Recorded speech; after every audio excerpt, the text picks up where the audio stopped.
नमस्कार दोस्तों।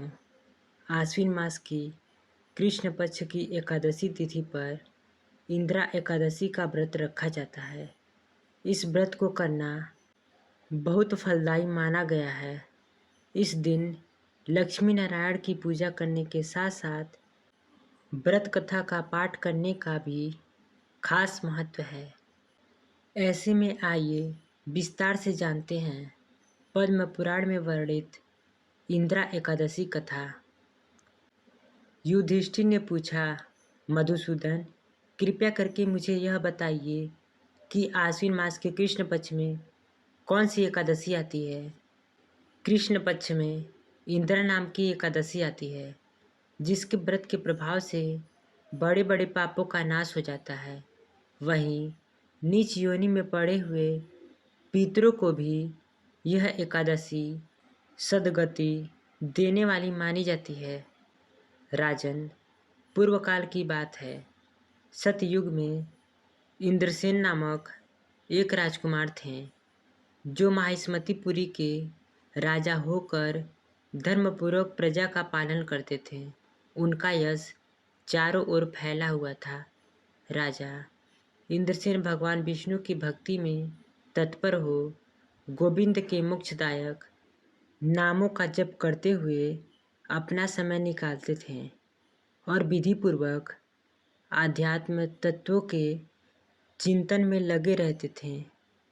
एक दिन राजा राजसभा में सुखपूर्वक बैठे हुए थे। तभी देवऋषि नारद आकाश से उतरकर वहां आ पहुँचे। उन्हें आता हुआ देखकर राजा हाथ जोड़कर खड़े हो गए और विधिपूर्वक पूजन करके उन्हें आसन पर बिठाया।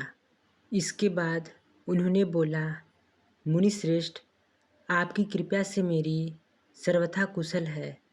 आज आपके दर्शन से मेरी सभी यज्ञ क्रियाएं सफल हो गई हैं। देवर्षि, आप अपने आने का कारण बताकर मुझ पर कृपया कीजिए। नारद जी ने कहा, राजा श्रेष्ठ, सुनो, मेरी बात तुम्हें आश्चर्य में डाल देगी। मैं ब्रह्मालोक से यमलोक में आया था। तभी वहाँ एक श्रेष्ठ आसन पर बैठा और यमराज ने मेरी भक्तिपूर्वक पूजा की। यमराज की सभा में मैंने उस वक्त तुम्हारे पिता को भी देखा। वे व्रत भंग के दोष से वहाँ आए हुए थे। राजन, उन्होंने तुम्हें एक संदेश देने के लिए कहा था, उसे सुनो। उन्होंने कहा, बेटा, मुझे इंदिरा एकादशी के व्रत का पुण्य देकर स्वर्ग में भेज दो। उनका यही संदेश बताने के लिए मैं तुम्हारे पास आया हूँ। राजन, अपने पिता को स्वर्गलोक की प्राप्ति कराने हेतु इंदिरा एकादशी का व्रत करो।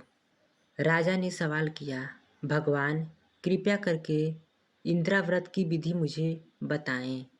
किस पक्ष में, किस तिथि को और किस विधि से इसका व्रत करना चाहिए। नारद जी ने कहा, राजेंद्र, सुनो, मैं तुम्हें इस व्रत की शुभ कारक विधि बताता हूँ। आश्विन मास के कृष्ण पक्ष में दशमी तिथि के उत्तम दिन पर श्रद्धा युक्त मन से प्रातःकाल स्नान करें। फिर मध्याह्न काल में खान करके एकाग्रचित हो एक समय भोजन ग्रहण करें तथा रात्रि के समय भूमि पर शयन करें। रात्रि के अंत में निर्मल प्रभाव होने पर एकादशी व्रत के दिन दातुन करके मुंह को धो लें। इसके बाद भक्ति भाव से निप्रांडकित मंत्र पढ़ते हुए उपवास का नियम ग्रहण करें। अध्य स्थित्वा निराहारः सर्वभोग विवर्जितः श्रेयो भोज्ये पुंडरीकाच शरण में भावाच्युत कमल नयन भगवान नारायण। आज मैं सभी भोगों से अलग हो निराहार रहकर कल भोजन करूँगा। अच्युत, आप मुझे शरण दीजिए।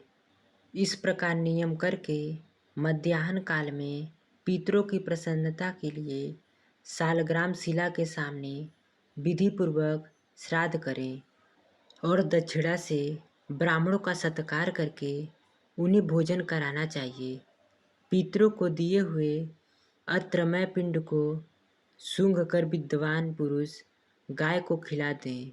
इसके बाद धूप और गंध आदि से भगवान ऋषिकेश का पूजन करें व रात्रि के समय उनके समीप जागरण करें।